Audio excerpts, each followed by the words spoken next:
এই মেয়েটার রেফে ছিল নাকি? হ্যাঁ রীতি, যা তুই ঘরে যা।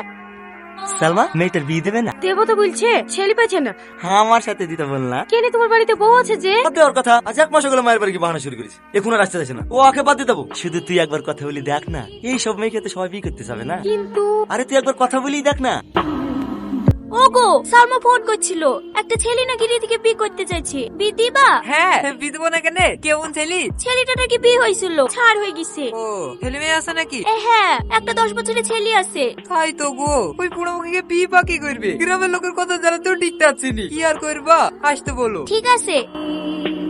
কি রে, এখনো বসে আছিস যে? লেজামাটা পরিলে? আমি যাবো না। দেখ, জেদ করিস নি, আব্বা কথা দিয়ে ফেলেছে। তুই কি চাস আব্বার মান সম্মানে ক্ষতি হোক? দেখি চলে আসবি, দেখতে গেলে তোর বিয়ে হয়ে যেতে না। লে ভাই লে, জামাটা পরিলে। দেখো ভাবি, আমাকে জ্বালায় না, মেয়েদের উপর আমার কোনো বিশ্বাস নাই। তুই শুধু রীতিকে লিয়ে পড়ে আছিস, কত মেয়েকে দেখলি? আমার 1000টা মেয়েকে দেখা দরকার নাই, একটা মেয়েকে ভালোবেসে বুঝে গেছি। মেয়েটা কত খারাপ, এতদিন ধরে ভালোবাসে নাটক করে করি, শেষ পর্যন্ত অন্য একটা ছেলের সাথে পালিয়ে গেল। ও পালাইনি, তোকে যেটা বলেছিল ভুল বলেছিল। আসল ঘটনা শুনলে তুই তার বেশি ঘৃণা করবি। আসল ঘটনা মানে? ও একটা ধর্ষিতা মেয়ে, শুক্র রাতে রেপ হয়ে হসপিটালে ভর্তি ছিল, তার লিগে তো আমাদেরকে যেতে বারণ করেছে।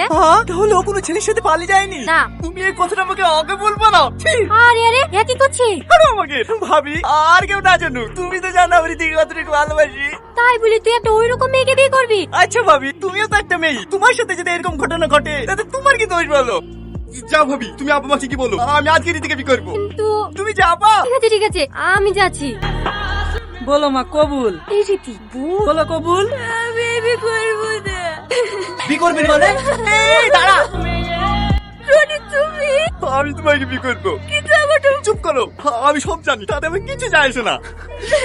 আমার কানা করে পাগলি কোথাকার। আরে বসেন বসেন মৌলানা সাহেব, পাত্র চেঞ্জ হলো তো কি হলো, বিয়ে আসলেই হবে। যাবা ওইখানে কি বসগা? নিবাসী রাজেশ মন্ডলের একমাত্র পুত্র 5001 টাকা দেনমোহরের পরিবর্তে তোমাকে বিয়ে করতে রাজি। বলো মা, কবুল? কবুল কবুল কবুল।